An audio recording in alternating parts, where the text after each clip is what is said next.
Good morning, good afternoon, or good evening to all our Sip and Talkers out there, whatever time zone you're in.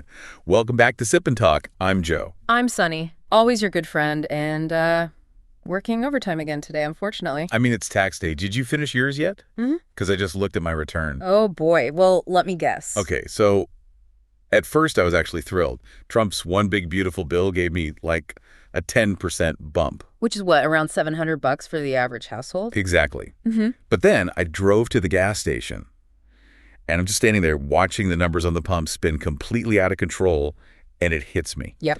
That check is basically going straight from my left pocket into the gas tank and right out the exhaust pipe. Yeah, that is the classic left pocket, right pocket economy for you. It's just harsh math. It really is. You know, sure, families get $700 back, but because of all these global energy spikes, the average household is paying an extra $740 a year for energy. Right. So I'm not actually getting a tax break. I'm personally subsidizing geopolitics. Exactly. It's a very real, very dark joke at this point. And the craziest part is, meanwhile, the S&P 500 just smashed through 7,000 points.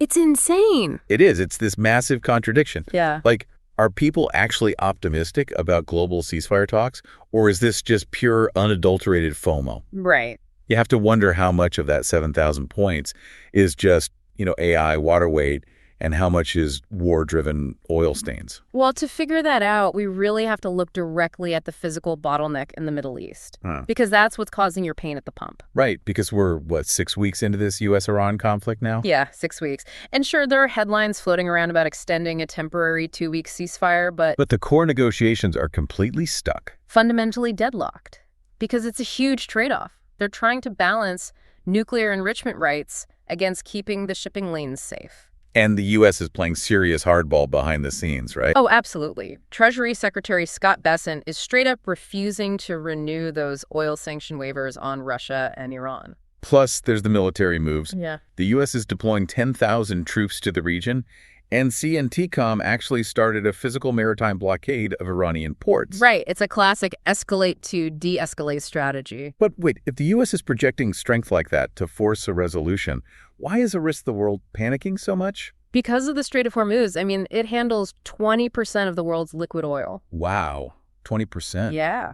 And since that blockade started, daily ship traffic hasn't just slowed down, it plummeted. We're talking going from 100 ships a day down to just 45. That is a massive drop. It is. And the international ripple effects are immediate. Take New Zealand, for example. Their finance minister just reported that domestic diesel prices doubled. Doubled. In just weeks. In just weeks, because 80% of their refined oil has to go through that exact route.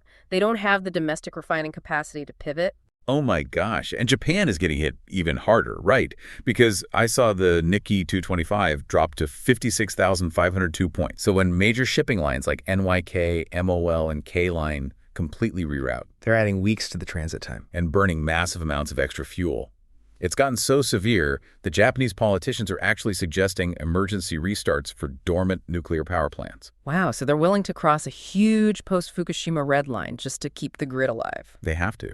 And over in Southeast Asia, the Philippines is basically begging ASEAN to trigger emergency fuel-sharing protocols. It's wild. It feels so surreal. It's like the stock market is just a bunch of people in tuxedos dancing on the deck of a luxury cruise ship. Right. They're having the time of their lives. The music is blasting. The S&P is hitting 7,000. But the ship is stuck in a military blockade, and they are completely ignoring the fact that there is zero fuel left in the engine room. That analogy perfectly captures the disconnect. The engine room is empty, but the digital party is raging on top.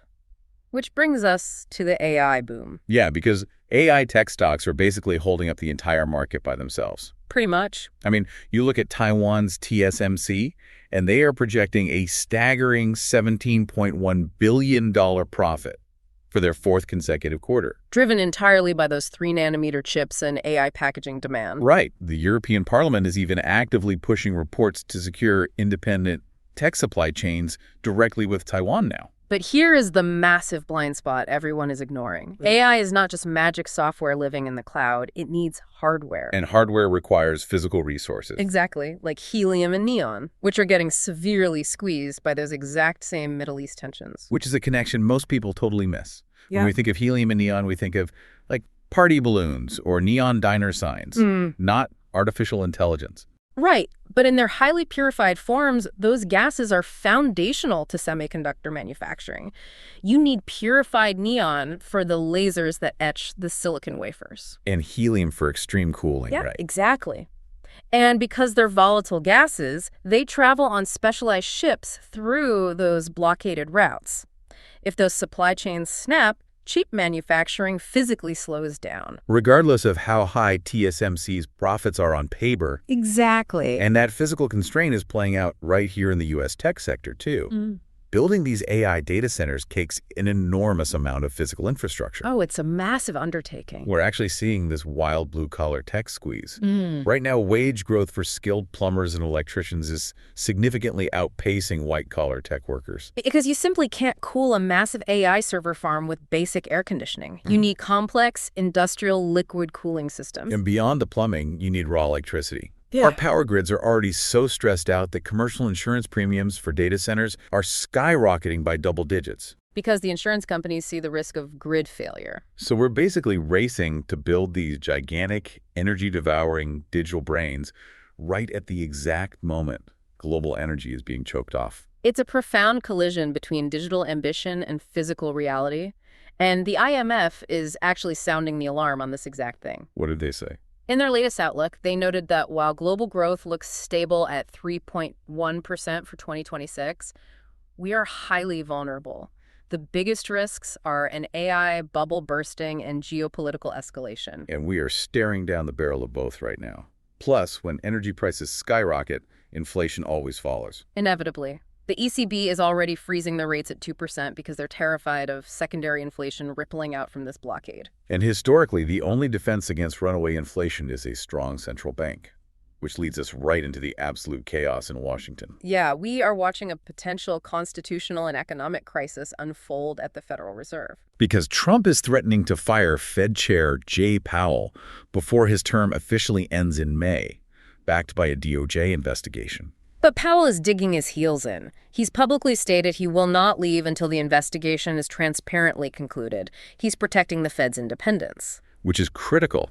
But meanwhile, Trump nominated Kevin Warsh to replace him, and that confirmation is totally paralyzed. Right, because Senator Thom Tillis is blocking the vote during the ongoing investigation. So let me get this straight. Right as oil prices are threatening to trigger massive inflation, the one institution meant to control it might be completely headless by May.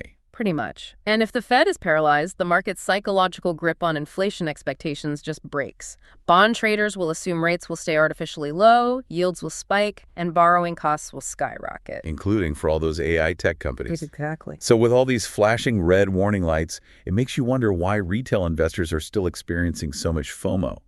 Like our mutual friend, Mickey. Oh man, Mickey is losing his mind right now. He really is. For context, Mickey is 84% invested in the market, which is a very healthy position.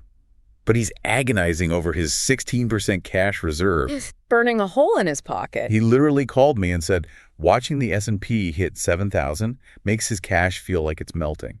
He jokingly asked if he should dump it all in today so he could buy a Tesla tomorrow. See, that is the golden contradiction of this market, because while Mickey is panicking with FOMO, gold just hit an all-time historic high of $4,800 an ounce. $4,800, that is astronomical. It is, and it's the ultimate proof of market anxiety. The big institutional money is quietly buying safe haven assets. They're building financial bunkers. Meanwhile, the retail investors are just desperately trying to get into the casino before the doors close. Exactly. Why does a smart guy like Mickey completely abandon his strategy just because he sees a green line going up?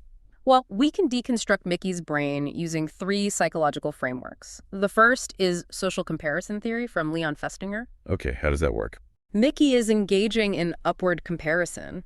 He's looking online, seeing tech bros getting rich, and feeling this painful sense of falling behind on a collective generational event. Even though he's already heavily invested. Right. And that breeds the second trap, which is regret aversion. It's not about the fundamentals. It's about the agonizing future thought of, what if it hits 8,000 and I missed it? Anticipated regret is such a powerful motivator. We hate the feeling of making the wrong choice so much that we make impulsive decisions just to soothe future guilt. Precisely. And the third trap is herd behavior combined with recency bias. Because the market went up yesterday, the brain simply draws a straight line to infinity. And it completely blocks out the reality of U.S. warships in the Middle East. Because that flashing green ticker provides an immediate dopamine hit. So how do we practically talk Mickey off the ledge here and help any sip-and-talkers who feel that exact same urge to dump their safety nets into the market? We have to build what I call a decision firewall. It's a 3-step framework. Lay it on me. Step 1 is mental. You have to embrace JOMO. The joy of missing out. Yes. Acknowledge that the 16% cash is a defensive weapon. It is not a lottery ticket. Reframing it stops the guilt. I love that. And step 2. Rule-based systems. Stop making emotional choices.